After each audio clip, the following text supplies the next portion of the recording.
Terima kasih Tuhan atas kasih penyertaan-Mu. Kami akan belajar dari materi pembelajaran kami hari ini. Berikanlah kami kebijaksanaan dan roh pengertian agar kami memahami setiap materi yang disampaikan hari ini.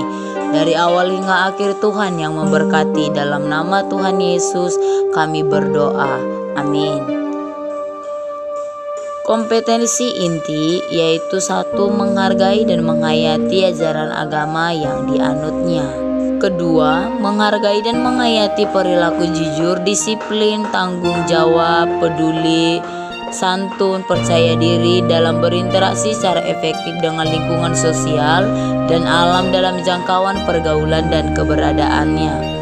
Ketiga, memahami dan menerapkan pengetahuan berdasarkan rasa ingin tahunya tentang ilmu, pengetahuan, teknologi, seni, budaya terkait fenomena dan kejadian tampak mata. 4. Mengolah, menyaji dan menalar dalam ranah konkret dan ranah abstrak sesuai dengan apa yang dipelajari di sekolah dan sumber lain yang sama dalam sudut pandang dan teori. Kompetensi dasar yaitu satu, mensyukuri karya Allah melalui perubahan-perubahan baru yang dihadirkan gereja di tengah-tengah dunia. Kedua, bersikap menghargai karya Allah melalui perubahan-perubahan baru yang dihadirkan gereja di tengah-tengah dunia. Indikator pembelajaran yaitu menjelaskan pentingnya perubahan dalam berbagai makhluk hidup sebagai sarana untuk bertahan. Kedua, pentingnya menyebutkan sejumlah contoh bagaimana manusia mengubah hidup dan perilakunya agar dapat bertahan dan berkembang di dunia. Tujuan pembelajaran, siswa mampu menjelaskan pentingnya perubahan dalam berbagai makhluk hidup sebagai sarana untuk bertahan. Kedua, siswa mampu menyebutkan sejumlah contoh bagaimana manusia mengubah hidup dan perilakunya agar dapat bertahan dan berkembang di dunia. Materi kita yaitu gereja yang memperbaharui diri, Mazmur 104 ayat 30. Pada materi ini kita akan belajar tentang gereja dan tradisi. Tradisi itu berasal dari kata Latin tradition, artinya sesuatu yang diwariskan kepada penerus atau disebut dengan kebiasaan, sesuatu yang sudah diterima dan yang seharusnya juga sudah ada. Contoh tradisi yang masih dipegang dalam gereja, yang pertama kita pelajari kepemimpinan gereja. Di beberapa gereja ada hal yang tidak memperbolehkan perempuan sebagai pendeta. Alasannya karena Yesus hanya memiliki laki-laki sebagai muridnya. Dalam 1 Korintus 14 juga dikatakan perempuan itu hanya bisa berdiam diri. Bahkan dikatakan juga dalam 1 Timotius 2 ayat 11-12 perempuan juga hanya berdiam diri.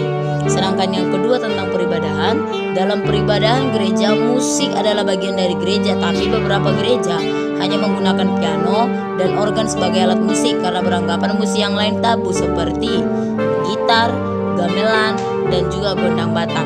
Hal ini sangatlah membedakan bagi setiap gereja dan ini bisa diperbaharui. Pemikiran teologisnya, pemahaman pandangan teologis tentang bumi dan matahari dan juga pandangan masa lampau, bahkan matahari mengelilingi bumi.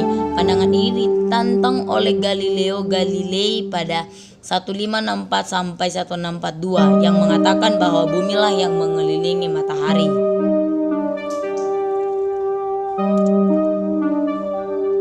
Perubahan sebagai hukum kehidupan, Presiden John P. Kennedy mengatakan bahwa perubahan adalah hukum kehidupan. Mereka yang hanya memandang ke belakang atau ke masa kini pasti akan kehilangan masa depan.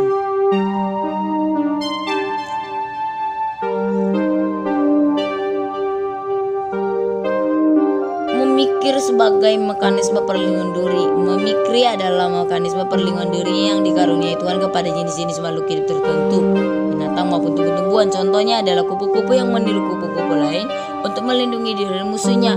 Apa yang dilakukan oleh hewan dan tanaman dalam alam adalah diadopsi dari dunia kemiliteran. Baju tentara dulunya cerah sehingga mereka kalah dalam berperang. Maka digantilah seragamnya hijau atau yang loreng agar tidak terlalu kelihatan oleh musuh kalau di lapangan hutan saat berperang.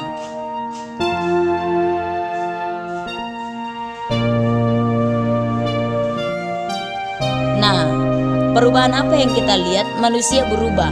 Di antara sekian banyak makhluk hidup, tampaknya manusialah yang paling mampu berubah dan mengikuti perubahan. Oleh karena itu, manusia mampu bertahan sampai sekarang.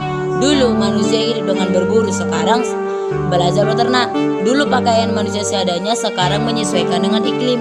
Dulu manusia belum bisa mengolah bahan bakar, sekarang bahan bakar diolah menjadi kebutuhan yang sangat penting bagi manusia. Nah, itu adalah perubahan-perubahan yang dapat dilakukan. Gereja yang berubah, yang mau dibaharui, yaitu orang Israel dihimbau oleh Allah agar berubah pada waktu hari Pentakosta di Yerusalem. Dan juga Martin Luther melakukan 19 dalilnya. Gereja-gereja saling menghargai dan menerima gereja yang lainnya. Itulah perubahan-perubahan yang terjadi di dalam hal gereja. Nah, dari materi yang telah kita pelajari ini, perubahan adalah kemampuan yang dibutuhkan oleh setiap makhluk hidup, termasuklah gereja. Tanpa pembaharuan, pasti akan terjadi kemusnahan, seperti yang dialami oleh dinosaurus yang gagal menyesuaikan diri dengan perubahan-perubahan alam di sekitarnya. Dalam sejarahnya, gereja telah berulang kali diperhadapkan dengan tantangan yang berat. Gereja yang berhasil berubah dan mengubah dirinya, mengoreksi kesalahan-kesalahannya, memperbaiki sikap terhadap perubahan lingkungan sekitarnya, akan mampu bertahan.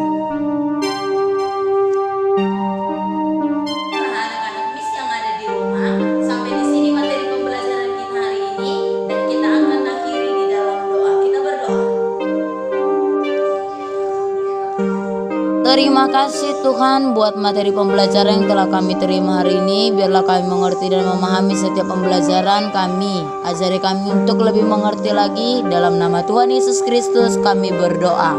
Amin. Oke anak-anak Miss yang ada di rumah, sekian materi kita untuk hari ini. Sampai bertemu kembali di materi yang baru untuk